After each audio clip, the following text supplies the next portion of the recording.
ஓரிரு நாட்களுக்கு முன்பதாக ஒரு தீர்மானம் ஐநாவிலே கொண்டு வரப்பட்டது. பஹ்ரைனும் அமெரிக்காவும் இணைந்து ஈரானுக்கு எதிராக கொண்டு வந்த தீர்மானம். அந்த தீர்மானத்தை ஈரானுக்கு ஆதரவாக வீட்டோ செய்திருந்தது ரஷ்யா. ஹிஸ்புல்லாக்களை அழிச்சிட்டோம், ஹிஸ்புல்லாக்களை முடிச்சிட்டோம், இனிமே எந்த அச்சுறுத்தலும் கிடையாது, த்ரெட்னே கிடையாதுன்னு அரசாங்கம் சொல்லுது.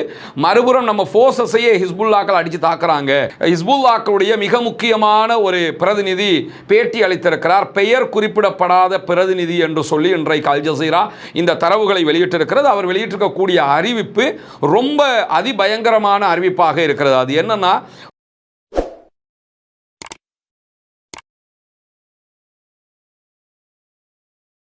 அன்புக்கினிய சகோதர சகோதரிகளே, நம் அனைவர் மீதும் ஏக இறைவனுடைய அமைதியும் கருணையும் உண்டாகட்டுமாக என்கிற உயரிய பிரார்த்தனைகளோடு பாலஸ்தீனம் மீதான இஸ்ரேலிய ஆக்கிரமிப்பு இராணுவத்தினுடைய 2 ஆண்டுகால யுத்தம் தற்போது ஒரு யுத்த நிறுத்தமாக மாற்றப்பட்டு இன்றோடு 199வது நாட்களை நாம் தாண்டி கொண்டிருக்கக்கூடிய இந்த சூழல்ல இதுவரைக்கும் மத்திய கிழக்கு ஒரு பதட்டமான காலகட்டமாகவே தன்னுடைய காலத்தை கடத்தி கொண்டிருப்பதை நம்ம பார்க்க முடியும். ஒருபுறம் ஈரான் மீதான 40 நாட்கள் தாக்குதல்களை அமெரிக்க இஸ்ரேலிய ஆக்கிரமிப்பு இராணுவம் நடத்தி அது ஒரு தற்காலிக யுத்த நிறுத்தமாக மாற்றப்பட்டிருக்கக்கூடிய சூழல்ல அது ஒரு நிரந்தர யுத்த நிறுத்தமாக அல்லது அடுத்த கட்டம் என்ன என்கிற கேள்விகள் இல்லாமலேயே காலம் கடந்து கொண்டிருக்கக்கூடிய சூழல் இருக்கிறது. அதற்கு பிறகு லெபனான் மீதான தாக்குதல்களை இடைநிறுத்துவதாக அமெரிக்க அதிபர் டொனால்ட் ட்ரம்ப் அறிவித்திருந்தும் அந்த இடைநிறுத்தல் அறிவிப்பை மீறி இஸ்ரேல் லெபனான் மீது தாக்குதல்களை நடத்தி வருகிறது. பதிலடி தாக்குதல்களை லெபனானுடைய ஹிஸ்புல்லாக்களும் நடத்தி வருகிற செய்திகளை நம்ம தொடர்ந்து பார்க்க முடிகிறது. இதற்கு மத்தியில் 2 ஆண்டுகால யுத்தத்திற்கு பிறகு 199 நாட்கள் ஒரு யுத்த நிறுத்தமாக கடந்து கொண்டிருக்கக்கூடிய காசா பெருநிலப்பரப்பிலையும் தொடர்ந்து இஸ்ரேலிய ஆக்கிரமிப்பு இராணுவம் தாக்குதல்களை நடத்தியே வருகிறது. அந்த செய்திகளும் ஒவ்வொரு நாளும் வெளியாகி கொண்டிருக்கிறது. எப்படி பார்த்தாலும் மத்திய கிழக்கு ஒரு ஸ்திரம் இல்லாத ஒரு நிலையை தாண்டி கொண்டிருக்கக்கூடிய சூழல்ல ஈரானுடைய ஃபாரின் மினிஸ்டர் அப்பாஸ் அராக்சி திடீரென பாகிஸ்தானுக்கு சென்றார். பாகிஸ்தானிலே கள நிலவரங்கள் தொடர்பான பல பேச்சுவார்த்தைகளை நடத்தியதற்கு பிறகு ஓமான் மஸ்கட்டுக்கு சென்றார். அங்கு போய் ஓமானுடைய அதிபரை சந்தித்து பேசினதுக்கு பிறகு மீண்டும் பாகிஸ்தானுக்கே திரும்பி வந்தவர் திடீரென இன்றைக்கு கிளம்பி மாஸ்கோவுக்கு ரஷ்ய தலைநகருக்கு போயிருக்கிறார். ரஷ்யாவினுடைய அதிபர் விளாடிமிர் புட்டினையும் சந்தித்து பேசியிருக்கிறார். ஈரானுடைய பக்கத்துணையாக இருக்கக்கூடிய மிக முக்கியமான நட்பு நாடு ரஷ்யாவுக்கு அடுத்ததாக சீனா இருக்கிறது. ஈரான் எப்பொழுதும் சீன ரஷ்ய கூட்டாண்மையோடு தான் இருக்கக்கூடிய ஒரு நாடு. அதே நேரத்தில் அமெரிக்க இஸ்ரேலிய அரபு நாடுகள் கூட்டணி என்கிறது தனியாக அடுத்த புறம் இருக்கக்கூடியது நமக்கெல்லாம் தெரியும். இப்படியான சூழலுக்கு மத்தியில் லெபனான் மீதான இஸ்ரேலிய ஆக்கிரமிப்பு இராணுவத்தினுடைய தாக்குதல்கள் அகோரமாக முடுக்கிவிடப்பட்டிருக்கிற அதே நேரம் லெபனானில் இருக்கக்கூடிய ஹிஸ்புல்லாக்களும் பதிலடி தாக்குதல்களை மிக கடுமையாக நடத்தி வருகிறார்கள். குறிப்பாக இன்றைய தினம் ஹிஸ்புல்லாக்கள் வெளியிட்டிருக்கக்கூடிய ஒரு வீடியோ, பல ஊடகங்களும் பரபரப்பாக வெளியிட்டிருக்கக்கூடிய ஒரு வீடியோ தான் இஸ்ரேலிய ஆக்கிரமிப்பு இராணுவத்தைச் சேர்ந்த சண்டையிலே காயப்பட்டவர்களை எடுத்துக்கொண்டு ஹெலிகாப்டரில் ஏற்றிக்கிட்டு மருத்துவமனைக்கு கொண்டு போகிறதுக்கு ட்ரை பண்ணி கொண்டிருக்கக்கூடிய சூழல்ல ஹிஸ்புல்லாக்களுடைய ஆளில்லா விமான தாக்குதல் நடத்தப்படுகிறது. அந்த தாக்குதல்களில் ஆன் தி ஸ்பாட் ஒருவர் கொல்லப்படுகிறான். அதே போன்று 6 இஸ்ரேலிய ஆக்கிரமிப்பு இராணுவத்தினுடைய சோல்ஜர்ஸ் படுகாயம் அடைந்திருக்கிறார்கள் என்கிற செய்திகள் வெளியாகி இருக்கிற இஸ்ரேலுடைய பல ஊடகங்களில் தலைப்புச் செய்தியாக இதுதான் மாறி இருக்கிறது. லெபனானில் ஹிஸ்புல்லாக்களை அழிச்சிட்டோம், ஹிஸ்புல்லாக்களை முடிச்சிட்டோம், இனிமே எந்த அச்சுறுத்தலும் கிடையாது, த்ரெட்னே கிடையாதுன்னு அரசாங்கம் சொல்லுது. மறுபுறம் நம்ம ஃபோர்ஸஸையே ஹிஸ்புல்லாக்கள் அடித்து தாக்குறாங்க, நமக்கு எதிரான பல தாக்குதல்களை நடத்துகிறார்களே. அந்த வீடியோவை நீங்க பார்த்தீங்கன்னா அந்த வீடியோ எடுக்கப்பட்டிருக்கக்கூடிய தொலைவு என்பது வெறும் ஒரு 200 மீட்டர் தொலைவில் இருந்து எடுத்த மாதிரி இருக்கு. அவ்வளவு அருகாமையில் அவங்க நின்று வீடியோ எடுக்கிற அளவுக்கு தான் இஸ்ரேலுடைய பாதுகாப்பு நிலை இருக்கிறது என்று அவர்களுடைய ஊடகங்களை கிண்டல் அடிக்கிற அளவுக்கு கடுமையான பதிலடி தாக்குதல்களை ஹிஸ்புல்லாக்கள் தொடர்ந்து இஸ்ரேல் மேல நடத்தி வரக்கூடிய சூழல்ல இன்றைக்கு அல் ஜசீராவினுடைய அரபி பகுதிக்கு ஹிஸ்புல்லாக்களுடைய மிக முக்கியமான ஒரு பிரதிநிதி பேட்டி அளித்திருக்கிறார். பெயர் குறிப்பிடப்படாத பிரதிநிதி என்று சொல்லி இன்றைக்கு அல் ஜசீரா இந்த தரவுகளை வெளியிட்டிருக்கிறது. அவர் வெளியிட்டிருக்கக்கூடிய அறிவிப்பு ரொம்ப அதிபயங்கரமான அறிவிப்பாக இருக்கிறது. அது என்னன்னா, ஒன்றோ யுத்த நிறுத்தம், இல்லை என்றால் யுத்தம் என்கிற நிலை தொடர வேண்டும். எங்களோட யுத்த நிறுத்தம் என்று சொல்லிக்கிட்டே இஸ்ரேல் தொடர்ந்து எங்க மக்கள் மேல தாக்குதல் நடத்தி வருகிறது. தெற்கு லெபனான் மேல தொடர் தாக்குதல்களை அவர்கள் நடத்துவதை நாங்கள் ஏற்றுக்கொள்ளவே மாட்டோம், பொறுத்துக்கொள்ளவே மாட்டோம். பதிலடி தாக்குதல்களையும் நாங்கள் நடத்தி கொண்டு வருகிறோம். ஆனால் இது எவ்வளவு தூரம் பதிலடி தாக்குதல்களாக மட்டும் தொடரும் என்பதுதான் கேள்வியாக இருக்கிறது என்று சொல்லக்கூடிய குறித்த அதிகாரி அல் ஜசீரா அரபிக் தளத்துக்கு சொல்லும்போது மேலதிகமாக என்ன சொல்றாருன்னு சொன்னா, இஸ்ரேல் தெற்கு லெபனானில் பல பகுதிகளையும் கைப்பற்றுவதற்கு முயற்சி செய்கிறது. இஸ்ரேலுடைய அறிவிப்பே என்னன்னா, தெற்கு லெபனானில் லிட்டானி ரிவர் இருக்கிறது, அந்த லிட்டானி ஆறு வரைக்கும் நாங்கள் கைப்பற்ற போகிறோம், கிட்டத்தட்ட 30 கிலோமீட்டர் அளவுக்கு கைப்பற்ற போகிறோம் என்பதுதான் அவர்களுடைய அறிவிப்பு. ஆனால் ஒரு 2 கிலோமீட்டரை கூட இன்னும் அவங்க கைப்பற்றல. இத்தனை நாட்கள் சண்டைக்குள்ள அந்த அளவுக்கு டஃப் கொடுத்து கொண்டிருக்கிறாங்க ஹிஸ்புல்லாக்களுடைய ரதுவான் படைப்பிரிவு. இப்படியான ஒரு சூழல்ல இன்றைக்கு அவர்கள் வெளியிட்டிருக்கக்கூடிய அறிவிப்பில் என்ன சொல்றாங்கன்னா, தங்களுடைய ஹிஸ்புல்லாக்கள் படைப்பிரிவு 1980களுடைய தந்திரங்களுக்கு மீள திரும்புவதற்கான சாத்தியக்கூறுகளை ஏற்படுத்தி இருக்கிறோம். அதற்கான படைப்பிரிவுகளை மிக தெளிவாக தயார்படுத்தி வைத்திருக்கிறோம். முன்கூட்டியே திட்டமிடப்பட்டிருந்த பல திட்டங்களுக்கு இணங்க தாக்குதல்கள் நடத்துவதற்கு ஹிஸ்புல்லாக்களுடைய படைப்பிரிவுகள் தயாராக இருக்கிறது என்கிற அதிர்ச்சிகரமான ஒரு அறிவிப்பை அவர்கள் விடுத்திருக்கிறார்கள். 1980 காலகட்டங்களில் தான் ஹிஸ்புல்லாக்கள் படை தாக்குதல்களை நடத்தி இருந்தார்கள். இப்பொழுது அந்த தாக்குதல்களில் அவங்க நிறுத்திட்டாங்க, நடத்துறதே இல்லைன்னு கூட சொல்லலாம். அந்த அளவுக்கு அந்த படைப்பிரிவுகள் அதை நிறுத்தி வைத்திருக்கக்கூடிய சூழல்ல இஸ்ரேல் தொடர்ந்து இதே நிலையை செய்து வந்தால் வடக்கு இஸ்ரேல் பகுதிகளில் நார்த் இஸ்ரேலுக்குள்ளே எங்களுடைய படை தாக்குதல் நடத்தக்கூடியவர்கள் நுழைவார்கள், அங்கு சென்று பல தாக்குதல்களை நடத்துவார்கள் என்கிற ஒரு அறிவிப்பை விடுத்திருக்கிறார்கள். இது ரொம்ப ஒரு பயங்கரமான ஒரு நிலையை தோற்றுவித்துவிடும். என்ன காரணம்னா, நேரடி சண்டையை தாண்டி உள்ள எவன் நுழைகிறாங்கிறதே தெரியாமல் இருக்கும். அங்கே உள்ள நுழைஞ்சிட்டாங்கன்னா எந்த இடத்துலையும் அவர்கள் அதை வெடிக்க செய்ய முடியும். இஸ்ரேலுங்கிற நாடே இல்லாமல் போகிற அளவுக்கு கூட அந்த அளவுக்கு ஒரு பட்டு பயங்கரமான நிலையை அவர்கள் உண்டாக்க முடியும் என்பதைத்தான் கடுமையான ஒரு எச்சரிக்கையாக இன்றைக்கு விடுத்திருக்கிறது ஹிஸ்புல்லாக்கள். இந்த த்ரெட்னை ஹசன் நஸ்ருல்லா கூட கடந்த யுத்தத்தில் விடலை. இன்னைக்கு இந்த மாதிரி ஒரு அறிவிப்பு வந்திருக்குதுன்னு சொன்னால் அடுத்த கட்ட தாக்குதலுக்கு ஹிஸ்புல்லாக்கள் தெளிவாக தயாராகி இருக்கிறார்கள் என்பது புலப்படுகிறது. இந்த யுத்தத்தில் கடுமையான சேதங்களை சந்தித்து வரக்கூடிய இஸ்ரேலுடைய இராணுவ தரப்பு கடைசியில் நாங்கள் லெபனானை கைப்பற்றுகிறோம் பேர்வழி என்ற பெயரில் ஒரு தாக்குதல்தாரிகளுக்கான வாய்ப்பை கொடுத்து விடுவார்கள் என்கிற ஒரு தாக்கம் தற்போது இஸ்ரேலுக்குள்ள உருவாகி இருக்கிறது. பல ஊடகங்களும் இஸ்ரேலில் இதை பேசுறதை நம்ம பார்க்க முடியும். இவ்வளவு மிக கடுமையான ஒரு அறிவிப்பை விடுத்திருக்கிறது ஹிஸ்புல்லாக்களுடைய படைப்பிரிவு என்கிற செய்திகளை அல் ஜசீராவினுடைய அரபு தளம் இன்றைக்கு வெளியிட்டிருப்பதை நம்ம பார்க்க முடிகிறது. அதே நேரத்தில் ஹிஸ்புல்லாக்களுடைய ஜெனரல் செக்ரட்டரி ஹசன் நஸ்ருல்லா அவர்களுக்கு பதிலாக தேர்ந்தெடுக்கப்பட்ட நாயிம் காசிம் அவர்கள் வெளியிட்டிருக்கக்கூடிய அறிவிப்பு இன்றைக்கு வெளியாக இருக்கிறது. அவர் என்ன சொல்றாருன்னா, இந்த யுத்த நிறுத்தம் என்பது பெயரளவுக்குண்டான ஒரு யுத்த நிறுத்தமாக இருக்கிறது. எனவே நாங்கள் யுத்த நிறுத்தத்தை மீறி கொண்டிருக்கக்கூடிய இஸ்ரேல் மேலே மிக கடுமையான தாக்குதல்களை நடத்துகிற அதே நேரம் மிக பாரிய அளவு தியாகங்கள் மேற்கொள்ளப்பட்டாலும் எங்கள் குழு சரணடையாது, ஆயுதங்களை கீழே வைக்காது, அடுத்த கட்ட தாக்குதலுக்கு தயாராகி இருக்கிறோம். சரணடைய மாட்டோம்ங்கிறாங்க, ஆயுதங்களை கீழே வைக்க மாட்டோம்ங்கிறாங்க, அடுத்த கட்ட தாக்குதல்களை நிச்சயமாக நடத்துவோம் என்கிற அறிவிப்பை இன்றைக்கு விடுத்திருக்கிற அதே நேரம் சமீபத்திய நாட்களில் ஹிஸ்புல்லாக்களுடைய தாக்குதல் வேகம் மிக கடுமையாக அதிகரித்திருக்கிறது என்கிற தரவுகளையும் நம்ம பார்க்க முடியும். இப்படி ஹிஸ்புல்லாக்களுக்கும் இஸ்ரேலுக்கும் இடையிலான சண்டை உச்சம் தொட்டு கொண்டிருக்கக்கூடிய சூழல்ல எப்படியாவது இஸ்ரேலோட ஒரு யுத்த நிறுத்தத்தை கொண்டு வந்துடணும் என்று சொல்லி லெபனானுடைய அரசாங்கம் அமெரிக்கா தலைமையில் ஒரு பேச்சுவார்த்தையை நடத்துகிறார்கள். அந்த பேச்சுவார்த்தையும் இதுவரைக்கும் முழுமையான ஒரு முடிவை சந்திக்கவில்லை. பேச்சுவார்த்தை நடத்துகிறோம், யுத்த நிறுத்தம் என்று அறிவித்துக் கொண்டுதான் இஸ்ரேல் இந்த அநியாயங்களை செய்கிறது. ஆல்ரெடி காசாவுக்குள்ளேயும் யுத்த நிறுத்தம் என்று ஒப்புக்கொண்டு விட்டுத்தான் தொடர் தாக்குதல்களை நடத்துகிறார்கள். இஸ்ரேல் என்ன அநியாயத்தை செஞ்சாலும் அதை கேட்கறதுக்கு யாரும் இல்லை, அவன் எதையும் செய்யலாம் என்கிற வகையில் தான் அவர்களுடைய நடவடிக்கைகளை மேற்கு நாடுகள் கடந்து போகிறது என்பது நமக்கெல்லாம் தெரியும். இப்படியான ஒரு சூழல் இருக்கக்கூடிய நிலையில் ஐநாவினுடைய பாதுகாப்பு சபையில் ரஷ்யாவினுடைய ராஜதந்திர பாதுகாப்பை எதிர்பார்க்கிறது ஈரான் என்கிற தகவல்கள் இன்றைக்கு வெளியாகி இருக்கிறது. ஈரானுடைய ஃபாரின் மினிஸ்டர் அப்பாஸ் அராக்சி தலைமையிலான குழுவினர் இன்றைக்கு ரஷ்யாவுக்கு போய் சேர்ந்துட்டாங்க. ரஷ்ய அதிபர் விளாடிமிர் புட்டினோடு அவர் சந்தித்து பேச்சுவார்த்தை நடத்தி கொண்டிருக்கிறார். அந்த செய்திகளை எல்லாம் அல் ஜசீரா முழுமையாக வெளியிட்டு கொண்டே இருக்கிறது. அந்த சந்திப்பில் விளாடிமிர் புட்டின் அவர்கள் சில செய்திகளை சொல்லியிருக்கிறார். குறிப்பாக நம்முடைய நட்பு எப்போதும் தொடரும், நாம் உங்களோட எப்பயுமே இருப்போம், உங்களுக்கு தேவையானது நாங்கள் பண்ணிக்கிட்டே இருப்போம் என்று சொல்லக்கூடியவர். உங்களுடைய ஆன்மீக தலைவர் ஆயத்துல்லா அலி முஜ்தபா அவர்கள் எனக்கு அனுப்பிய செய்தியும் எனக்கு கிடைத்தது, அதுக்கும் நான் அவருக்கு மகிழ்ச்சியும் நன்றியும் தெரிவித்துக் கொள்கிறேன் என்று சொல்லுங்கள்.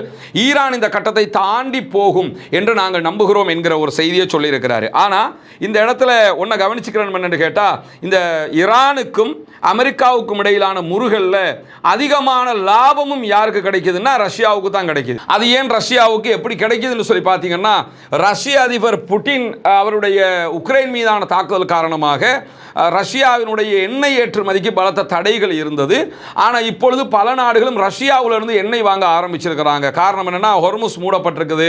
Qatar, Bahrain, Dubai, Saudi Arabia இப்படி பல நாடுகளில் இருந்து நமக்கு எண்ணெய் எடுக்க முடியாது, ஈரான்ல இருந்து எடுக்க முடியாதுங்கிற போது யார்கிட்ட எடுக்கலாம்னா ரஷ்யாவிலிருந்து எடுக்கலாம்ங்கிறதுனால ரஷ்யாவினுடைய பிசினஸ் அமோகமாகவே நடந்து வரக்கூடிய சூழலில் தான் இன்றைக்கு இந்த பேச்சுவார்த்தை நடைபெற்றுக் கொண்டிருக்கிறது. குறிப்பாக 15 ஆண்டுகளுக்கு ஈரானுக்கும் ரஷ்யாவுக்கும் இடையிலான பாதுகாப்பு ஒப்பந்தம் நடைமுறையில் இருக்கிறது. அந்த அடிப்படையில் தான் ஈரானுடைய மிக துல்லியமான தாக்குதல் ட்ரோன்களாக இருக்கக்கூடிய ஷஹேத் வகையான ட்ரோன்களாக இருக்கலாம், மற்ற ட்ரோன்கள் எல்லாமே அவங்க ரஷ்யாவுக்கு விற்பனை செய்வது மட்டுமல்லாமல் அந்த தொழில்நுட்பத்தையே ரஷ்யாவுக்கு கொடுத்திருக்கிறாங்க. அதே மாதிரி ரஷ்யா அவர்களுடைய தொழில்நுட்பங்களை ஈரானோடு பகிர்ந்து கொள்கிறது. பாதுகாப்பு உடன்படிக்கை என்பது உச்சமாக இருக்கக்கூடிய சூழலில் தான் ரஷ்யா பாதுகாப்பு சபையில் ஒரு அங்கத்தவராக இருக்கிறது. ஐநாவினுடைய செக்யூரிட்டி கவுன்சிலில் 5 நிரந்தர உறுப்பினர்கள் இருக்கிறார்கள். ரஷ்யா, சீனா, அமெரிக்கா, பிரித்தானியா, அதே போன்று பிரான்ஸ். இந்த 5 நாடுகளில் ரஷ்யாவும் சீனாவும் வெளிப்படையாகவே ஈரானுக்கு ஆதரவாக இருக்கக்கூடிய நிலையில் தான் இந்த சந்திப்புலையும் எங்க மேலே ஏதாவது தீர்மானங்கள் கொண்டு வந்தால் தொடர்ந்து நீங்கள் எங்களுக்கு சப்போர்ட்டிவாக இருக்கணும் என்கிற செய்திகளையும் இன்றைக்கு ஈரானுடைய foreign minister Abbas Araghchi Vladimir Putin இடத்தில் முன் வச்சிருக்கிறாரு. ஓரிரு நாட்களுக்கு முன்பதாக ஒரு தீர்மானம் ஐநாவிலே கொண்டு வரப்பட்டது. பஹ்ரைனும் அமெரிக்காவும் இணைந்து ஈரானுக்கு எதிராக கொண்டு வந்த தீர்மானம், அந்த தீர்மானத்தை ஈரானுக்கு ஆதரவாக வீட்டோ செய்திருந்தது ரஷ்யா. அந்த தீர்மானத்தை அமெரிக்கா தான் கொண்டு வந்தாங்க பஹ்ரைனோட இணைந்து. ஆனால் கொண்டு வந்திருந்தாலும் அந்த தீர்மானத்துக்காக ஆதரவு தெரிவிக்காமல் எதிர்த்து வாக்களித்து வீட்டோ பவரை பயன்படுத்தி அந்த தீர்மானத்தையே நாஸ்தி பண்ணியிருந்தாங்க ரஷ்யா, ஈரானுக்கு ஆதரவாக என்கிற செய்திகளும் வெளியாகி கொண்டிருக்கக்கூடிய சூழலில் தான் இந்த சந்திப்பு முக்கியத்துவப்படுத்தப்படுகிறது. ஈரான் எது பண்ணினாலும் ரஷ்யாவுக்கு தெரியாமல் பண்ண மாட்டாங்க என்கிற ஒரு நிலையும் இருப்பதை நம்ம அவதானிக்க முடிகிற அதே நேரத்தில் ஈரானுடைய தலைமை காரணமாக அமெரிக்கா ரொம்ப டிஸ்டர்பாக இருக்கிறாங்க அப்படின்னு சொல்லி இன்றைக்கு ஜெர்மனுடைய அதிபர் வெளியிட்டிருக்கக்கூடிய அறிவிப்பை நம்ம பார்க்கலாம். அந்த அறிவிப்பில் அவர் தெளிவாக ஒரு விஷயத்தை சொல்றாரு. ஈரானுடனான யுத்தத்தில் இருந்து வெளியேறதுக்கு என்ன திட்டங்களை எல்லாம் அமெரிக்கா வைத்துக் கொண்டிருக்கிறது என்பது எங்களுக்கு புரியவே இல்லை அப்படிங்கிறாரு. ஏன்னா ஈரானுடைய யுத்தத்திலிருந்து இப்போ வெளியே போகணும், அவங்க வெளியேறாமல் இருந்தாங்கன்னா இன்னும் மாட்டிக்கிட்டு சிக்கிக்கிடுவாங்க, சேத்துக்குழியில் போய் மாட்டிக்கிட்டாங்க. எனவே அதிலிருந்து அவங்க வெளியே போகணும். எப்படி வெளியேற போகிறாங்கங்கிறதா இங்கே இருக்கக்கூடிய கேள்வி என்று சொல்லக்கூடிய ஜெர்மனுடைய அதிபர் மேர்ஸ் என்ன சொல்கிறாருன்னு சொன்னால், மேலதிகமாக ஈரானியர்களை பொறுத்தவரையில் வெளிப்படையாகவே ரொம்ப திறமையாக பேச்சுவார்த்தையை நடத்துகிறார்கள் என்கிறத நாங்கள் பார்க்கும்போதே தெரிஞ்சுக்கிறோம். ஈரானுடைய தாக்குதல் யுத்தத்தை எடுத்துக்கிட்டால் ரொம்ப திறமையான யுத்தத்தை அவங்க பண்ணி முடிச்சிட்டாங்கிறது உலகமே பார்த்துருச்சு. இப்ப ஜெர்மனுடைய அதிபர் சொல்லும்போது என்ன சொல்றாருன்னா, ஈரானியர்கள் வெளிப்படையாகவே ரொம்ப திறமையாக பேச்சுவார்த்தை நடத்துறாங்க, நினைத்ததை விட தெளிவாகவும் வலிமையாகவும் அவருடைய பேச்சுவார்த்தை பாணி அமைந்திருக்கிறது. ஏன்னா ஒரு பேச்சுவார்த்தையை முறிக்கவும் இல்லை முறிக்கவும் வேணும் என்கிற லெவலில் ஈரானியர்கள் பேச்சுவார்த்தையை தொடர்வதை நீங்கள் பார்க்க முடியும். இப்போ பேச்சுவார்த்தை நடக்குதான்னா இல்லை, அப்போ முறிஞ்சிருச்சான்னா இல்லை, முறியவும் இல்லை, அப்போ என்ன ஆன்கோயிங்கிறாங்க. இந்த மாதிரி ஒரு நிலைமையை மெயின்டைன் பண்ணுறதுல ஈரானியர்கள் தேர்ந்தவர்கள் என்கிற செய்திகளை எல்லாம் இன்றைக்கு ஜெர்மனுடைய அதிபரே சொல்லி இருக்கக்கூடிய காட்சிகள் வெளியாகி இருக்கிற அதே நேரத்தில் தான் ஹொர்முஸ் ஜலசந்தியை திறப்பதற்கு ஈரான் அமெரிக்காவுக்கு முன்வைத்திருக்கக்கூடிய மிக முக்கியமான ஒரு கோரிக்கை பற்றிய செய்தியும் வெளியாகி இருக்கிறது. ஈரான் இன்றைக்கு விடுத்திருக்கக்கூடிய அறிவிப்பில் ஆக்சியோஸ் வெளியிட்டிருக்கிறாங்க. என்னன்னு கேட்டால், அணுசக்தி பேச்சுவார்த்தைகளை பிற்பட்ட ஒரு காலத்துக்கு வச்சுக்கிடுவோம், அணுசக்தி தொடர்பான பேச்சுவார்த்தையால் தான் இழுவரி நீடிக்குது, அப்படின்னா அணுசக்தி பற்றிய பேச்சுவார்த்தை பிறகு வச்சுக்கிறோம், இப்போ ஹொர்முஸை திறக்கிறத பற்றி பேசுவோம், நாங்கள் ரெடியாக இருக்கிறோம் இருக்கிறாங்க. இதுவும் ஏற்கனவே ஜெர்மன் அதிபர் சொன்ன மாதிரி ஈரானுடைய பேச்சுவார்த்தை திறமையில் இருக்கக்கூடிய ஒரு பகுதின்னு தான் நம்ம புரிஞ்சுக்கிறோம். காரணம் என்னன்னு கேட்டால், இப்போ இந்த அணுசக்தி பேச்சுவார்த்தை நடத்தப்பட்டால் வெகு சீக்கிரமாக அங்கே இருக்கக்கூடிய செறிவூட்டப்பட்ட யுரேனியத்துக்கு என்ன பண்ணுறதுங்கிற கேள்வி இருக்குது. ஆல்ரெடி அவங்க அதற்குரிய தயாரிப்புகள் எல்லாம் பண்ணி வச்சிருக்கிறாங்க, அவங்க நியூக்ளியருடைய வாசலில் நிற்கிறாங்க என்கிற செய்திகள் வெளியாகி கொண்டிருக்கக்கூடிய சூழலில் பேச்சுவார்த்தைகளில் இந்த செறிவூட்டப்பட்ட யுரேனியத்தையோ அல்லது அணுசக்தி தொடர்பான விஷயங்களையோ விட்டு கொடுக்க வேண்டி வரும் என்கிறதுனாலே தான் அதை விட்டு கொடுக்காமல் இப்போ காலத்தை கடத்திக்கிடுவோம், டைமை மிஸ் பண்ணுவோங்கிறதுக்காக என்ன பண்ணுறாங்கன்னு கேட்டால், நம்ம அணுசக்தி பேச்சுவார்த்தையை வேணும்னா அப்புறம் வச்சுக்கலாமா, இப்போ நம்ம முதல்ல ஹொர்முஸை பற்றி பேசுவோமா அப்படின்னு சொல்லி இன்றைக்கு ஒரு அறிவித்தலை அமெரிக்காவுக்கு பாகிஸ்தான் வழியாக ஈரான் அனுப்பி இருக்கிறது என்கிற செய்திகள் வெளியாக இருக்கிற அதே நேரம் ராய்ட்டர் செய்தி நிறுவனம் வெளியிட்டிருக்கக்கூடிய செய்திகளில் ராய்ட்டர் இன்னைக்கு இந்த ஹொர்முஸில் கடந்து போகிற கப்பல் தொடர்பான தரவுகளை வெளியிட்டிருக்கிறது. கடந்த 24 மணி நேரங்களுக்குள்ளாக குறைந்தது 7 கப்பல்கள் மாத்திரமே ஹொர்முஸை தாண்டி சென்றிருக்கின்றன. அதிலும் ஒரு பாரிய ஈரானிய சரக்கு கப்பல் கடந்து சென்றிருக்கிறது என்கிற செய்திகள் வெளியாக இருக்குது. அமெரிக்க அதிபர் என்ன சொல்றாருன்னா, எங்க போர்சஸ் அப்படி கண்ணை நீட்டிக்கிட்டு நிற்கிறாங்க, உள்ள ஒரு ஈரான் கப்பல் நுழைய முடியாது அப்படிங்கிறாரு. ஆனால் ஈரானுடைய ஒரு கப்பல் இன்றைக்கும் ஈரானை நோக்கி பயணித்திருக்கிறது என்கிற செய்திகளை இன்றைக்கு ராய்ட்டர் வெளியிட்டிருக்கக்கூடிய செய்தியிலிருந்து நம்ம புரிந்து கொள்ள முடிகிற அதே நேரத்தில் பஹ்ரைன் வெளியிட்டிருக்கக்கூடிய ஒரு அறிவிப்பு வெளியாகி இருக்கிறது. ஈரான் பஹ்ரைன் மீது தாக்குதல் நடத்துகிற சந்தர்ப்பத்தில் பஹ்ரைனுக்கு எதிராக ஈரானுக்கு ஆதரவாக நின்றார்கள் என்கிற குற்றச்சாட்டில் 69 பேருடைய குடியுரிமை ரத்து செய்யப்பட்டிருக்கிறது என்கிற செய்திகளை பஹ்ரைன் வெளியிட்டிருக்கிறாங்க. பஹ்ரைனில் இருக்கக்கூடியவங்க ஈரானுக்கு ஆதரவாக இருந்தாங்க, அதனால் அவர்களுடைய குடியுரிமையை நாங்கள் ரத்து பண்ணியிருக்கிறோம், இது சம்பந்தப்பட்டவர்களுடைய குடும்பத்தினருக்கும் பொருந்தும் என்கிற அறிவிப்பை இன்றைக்கு பஹ்ரைன் வெளியிட்டிருக்கக்கூடியதை நம்ம பார்க்க முடியும். இலங்கையினுடைய கிழக்கு பகுதிகள் பொத்துவில் செய்து வரக்கூடிய இஸ்லாத்தை ஏற்றுக்கொண்ட சகோதர சகோதரிகளுக்கான வீடு கட்டும் கட்டுமான பணிகளுக்கு தந்து உதவுங்கள் என்று சொல்லி, ஏன்னா ஜக்காத்தை பெறக்கூடிய தகுதி படைத்த 8 கூட்டத்தாரில் இந்த இஸ்லாத்தை ஏற்றுக்கொண்ட சகோதரர்களும் அடங்குகிறார்கள். அவர்கள் ஏழைகள் என்கிற காரணத்தினால அவர்கள் மிஸ்கீன்கள் அதே போன்று ஃபக்கீர்கள் பட்டியலையும் வருவாங்க. மொத்தத்தில் ஜக்காத் பெறக்கூடிய 8 கூட்டத்தில் 3 கூட்டத்தினுடைய நன்மைகள் அவர்களுக்கு கொடுக்கக்கூடிய உதவிகளால் நமக்கு கிடைத்துவிடும் என்கிற செய்திகளை உங்களுக்கு நம்ம தொடர்ந்து சொல்லிக் கொண்டு வந்தோம். அங்குள்ள காட்சிகளையும் நம்ம காட்டியிருந்தோம். ஏற்கனவே 5 வீடுகளை நம்ம கட்டி கையளிச்சிருக்கிறோம். அந்த காட்சிகள் எல்லாம் தொடர்ந்து நீங்கள் பார்த்து வருகிறீர்கள். அதை தாண்டி இன்னும் 9 வீடுகள் கட்ட வேண்டிய தேவை இருக்கிறது. மொத்தம் 14 வீடுகள் என்கிற தகவல்களை உங்களுக்கு நம்ம சொல்லி வந்தோம். அதற்கான உதவிகளை நீங்கள் தொடர்ந்து வழங்கி வருகிறீர்கள். உங்களுடைய ஜக்காத்து தான தர்மங்களை தந்து வருகிறீர்கள். அந்த அடிப்படையில் தற்போது நம்ம 6வது வீட்டை கட்டுகிற பணியை ஆரம்பித்திருக்கிறோம். அதனுடைய காட்சிகளை தான் நீங்கள் முன்னாடி பார்க்குறீங்க.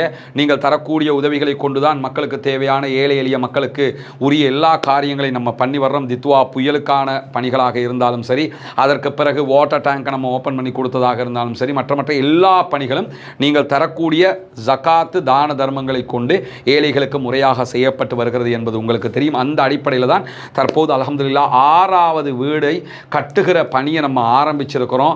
இந்த பணி தொடர்ந்து நடைபெற்று 14 வீடுகளும் மீதி இருக்கக்கூடிய 9 வீடுகளும் கட்டி முடிக்கப்பட வேண்டும் என்பதுதான் என்னுடைய பிரார்த்தனையும் நிச்சயமாக உங்களுடைய பிரார்த்தனையாகவும் இருக்கும்.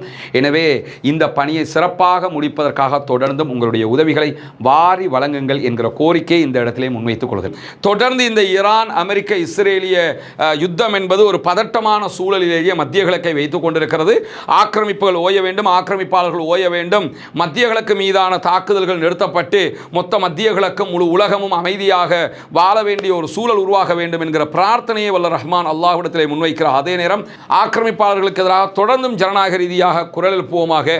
தொடர்ந்து இணைந்திருங்கள் ரஸ்மின் மயசி நியூஸ் மற்றும் ரஸ்மின் டாக்ஸ் ஆகிய 2 சேனல்களோடு உங்களுக்கு தேவையான உண்மையான செய்திகளை கொண்டு வந்து தருவதற்கு நாம் தயாராக இருக்கிறோம்.